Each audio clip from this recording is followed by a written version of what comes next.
नमस्कार, आप देख रहे हैं भारत एक्सप्रेस और मैं हूं आपके साथ आंचल मित्तल। यूपी सरकार में कैबिनेट मंत्री ओम प्रकाश राजभर ने गोरखपुर स्थित एनेक्सी भवन सभागार में सुभासपा की मंडलीय समीक्षा बैठक की। इस दौरान उन्होंने पार्टी कार्यकर्ताओं को जमीनी स्तर पर सक्रिय होकर संगठन को मजबूत बनाने की दिशा में काम करने के लिए मार्गदर्शन दिया। उन्होंने कहा कि सुभासपा केवल शब्दों की पार्टी नहीं है, बल्कि जो नेता जनता के बीच जाकर काम करता है वही सच्ची ताकत दिखाता है। बैठक के दौरान ओम प्रकाश राजभर ने उत्तर प्रदेश के पूर्व मुख्यमंत्री और समाजवादी पार्टी के राष्ट्रीय अध्यक्ष अखिलेश यादव पर तीखा हमला किया। उन्होंने कहा कि यूपी से कुछ नेता बिहार चले गए और मध्य प्रदेश विधानसभा चुनाव के दौरान भाषण देते हुए कांग्रेस की तारीफ कर रहे थे। राजभर ने तंज कसते हुए कहा कि अखिलेश यादव ने मध्य प्रदेश में कहा कि कांग्रेस का वोट ना दें और ये लोग धोखा देने के लिए जाने जाते हैं। उन्होंने आरोप लगाया कि जब यूपी के मुसलमानों ने कहा कि आप मध्य प्रदेश में भाजपा की सरकार बनाने गए थे तो उन्होंने बयान दिया कि कांग्रेस और बीजेपी की बी टीम है। अब वही लोग इस बी टीम का हिस्सा बनकर एनडीए को जिताने की कोशिश कर रहे हैं। ओम प्रकाश राजभर ने कांग्रेस पर भी निशाना साधा। उन्होंने कहा कि कांग्रेस ने 60 साल तक शासन किया और पिछड़ी जातियों के लोगों को हमेशा नजरअंदाज किया। उन्होंने चारा घोटाले का उदाहरण देते हुए कहा कि लाल यादव और तेजस्वी यादव ने दोषियों को बरी कर दिया, लेकिन पिछड़ी जातियों के लोगों को फंसाया गया। आज वही लोग कांग्रेस के रथ पर सवार है। डॉक्टर संजय निषाद के गठबंधन तोड़ने के बयान पर राजभर ने कहा कि डॉक्टर निषाद बड़े नेता है और उनकी बढ़ती लोकप्रियता कुछ नेताओं को नागवार गुजर रही है।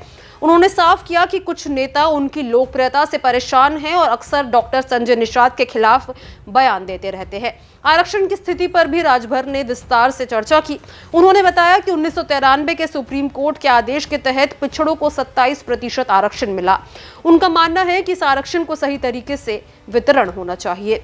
उन्होंने कहा कि 2001 में राजनाथ सिंह के नेतृत्व में सामाजिक न्याय समिति ने आरक्षण का आकलन किया, लेकिन उसके बाद लगातार समाजवादी पार्टी और बहुजन समाजवादी पार्टी सरकारें बनाई और इस पर ध्यान नहीं दिया गया। राजभर ने बताया कि 2017 में जब उन्होंने सरकार में शामिल होकर इस मुद्दे को आगे बढ़ाया तो योगी आदित्यनाथ ने सदन में कई बार कहा कि आरक्षण को लागू किया जाएगा।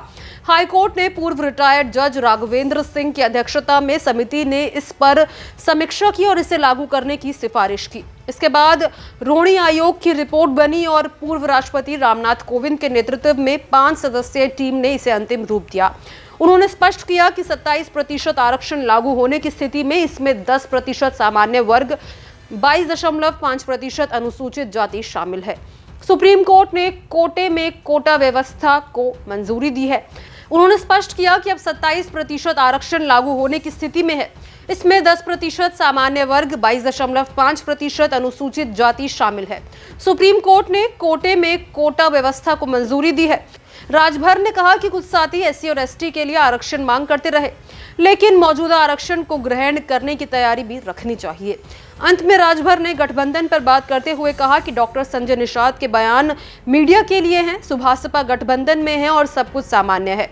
उन्होंने कार्यकर्ताओं से अपील की कि वो जमीनी स्तर पर पार्टी को मजबूत करने और जनता तक पहुंच बनाने पर ध्यान दें। उन्होंने जोर देकर कहा कि पार्टी केवल नेताओं के बयानों से नहीं, बल्कि कार्यकर्ताओं की मेहनत और जनता के बीच सक्रियता से मजबूत होती है। इस बैठक के दौरान ओम प्रकाश राजभर ने स्पष्ट संदेश दिया कि सुभासपा का मकसद हमेशा पिछड़ी जातियों और वर्गों के हितों के लिए लड़ना रहा है और पार्टी संगठन को मजबूत करके ही भविष्य में बड़े राजनीतिक लक्ष्यों को हासिल किया जा सकता है। इसको लेकर आप क्या राय रखते हैं? कमेंट बॉक्स में जरूर शेयर करें।